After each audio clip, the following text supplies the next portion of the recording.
जब मधुबाला ने परेशान होकर प्रधानमंत्री से मांगी थी मदद, अपहरण की आने लगी थी उन्हें धमकियां। मीडिया ने कर दिया था मधुबाला का बायकॉट। जाने मधुबाला की जिंदगी के अनसुने पहलू। हुस्न की मल्लिका कही जाने वाली मधुबाला की खूबसूरती पर हर कोई फिदा हो जाता था। मधुबाला की खूबसूरती और उनकी मुस्कान के कारण जुल्फिकार भुट्टो से लेकर बाल ठाकरे तक थे उनके फैन। दिलीप कुमार, शम्मी कपूर, किशोर कुमार और न जाने कितने अभिनेता मधुबाला को दिल दे बैठे थे। मधुबाला का जन्म 14 फरवरी 1933 में हुआ था। मधुबाला कभी फिल्मी दुनिया में नहीं आना चाहती थी। मधुबाला के दिल में बचपन से ही छेद था, इसलिए डॉक्टरों ने उन्हें ज्यादा से ज्यादा आराम करने की सलाह दी थी। लेकिन मधुबाला के परिवार की माली हालत इतनी खराब हो गई थी कि उनके पिता को न चाहते हुए भी उन्हें फिल्मी दुनिया में धकेलना पड़ा।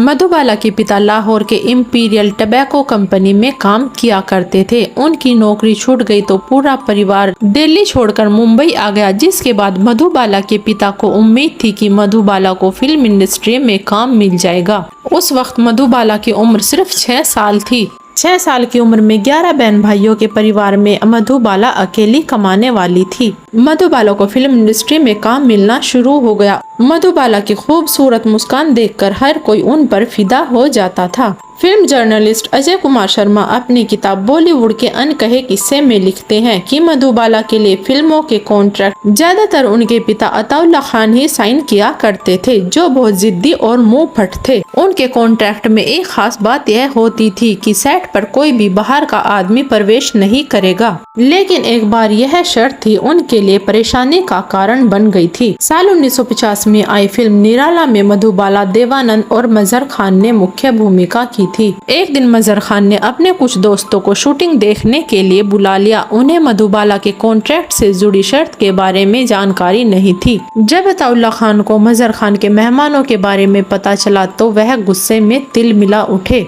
और वह तभी गुस्से में तमतमाते हुए डायरेक्टर एम सादिक के पास पहुंचे, जिसके बाद उन्होंने मजहर के मेहमानों को अंदर नहीं आने दिया और उन्होंने गुस्से में फिल्म की शूटिंग भी रुकवा दी। मजहर खान ने मधुबाला के पास जाकर मेहमानों को अंदर लाने की अनुमति की गुजारिश की, लेकिन मधुबाला ने साफ मना कर दिया। मधुबाला ने कहा, जैसा अब्बा कहेंगे वैसा ही होगा, वरना मैं शूटिंग छोड़कर चली जाऊंगी। और मजहर खान अपमान का यह घूंट पी कर रह गए। यह बात आग की तरह फैल गई और यह पत्रकारों तक भी पहुंच गई। जब इस बात की खबर पत्रकारों को लगी तो उन्होंने मधुबाला से सीधे बात करनी चाहिए, लेकिन मधुबाला ने ठीक तरीके से उनसे बात नहीं की। अजय शर्मा लिखते हैं, इसके बाद पत्रकारों को भी गुस्सा आ गया। भारत और पाकिस्तान के पत्रकारों ने मिलकर इंडो पाक जर्नलिस्ट एसोसिएशन बना लिया और मूवी टाइम्स पत्रिका के संपादक बीके कजारिया को इसका सचिव बना दिया गया और संगठन ने मिलकर फैसला किया कि अब वे अपने पत्र पत्रिकाओं में मधुबाला की तस्वीर, उनकी फिल्मों के विज्ञापन और इंटरव्यू तक भी नहीं छापेंगे,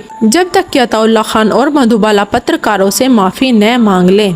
इसी हंगामे के बीच मधुबाला को फोन पर धमकियां मिलनी शुरू हो गई। उनके अपहरण तक की जाने की बात होने लगी। इन सब धमकियों के बाद मधुबाला इतनी परेशान हो गई कि वह प्रधानमंत्री मोरारजी देसाई से मिलने पहुंच गई। उस वक्त मोरारजी देसाई भारत के प्रधानमंत्री हुआ करते थे। मधुबाला ने पीएम को बताया कि किस तरह से उन्हें धमकियां मिल रही हैं। इसके बाद प्रधानमंत्री के निर्देश पर मधुबाला को पर्सनल सिक्योरिटी गार्ड मुहैया कराए गए, जो कि 24 घंटे उनकी सुरक्षा में लगे रहते थे। यह विवाद पूरे साल भर चलता रहा। साल भर बीत जाने के बाद मधुबाला के पिता अताउल्ला खान को एहसास हुआ कि उनकी बेटी की लोकप्रियता पर इसका असर पड़ रहा है, जिसके बाद बीके कजारिया के बंगले पर मधुबाला और उसके पिता ने पत्रकारों से माफी मांगी और पूरा मामला सुलझ गया। कहा जाता है इस समझौते के अगले दिन मधुबाला ने बांद्रा स्थित अपने बंगले पर पत्रकारों को एक भव्य पार्टी भी दी थी।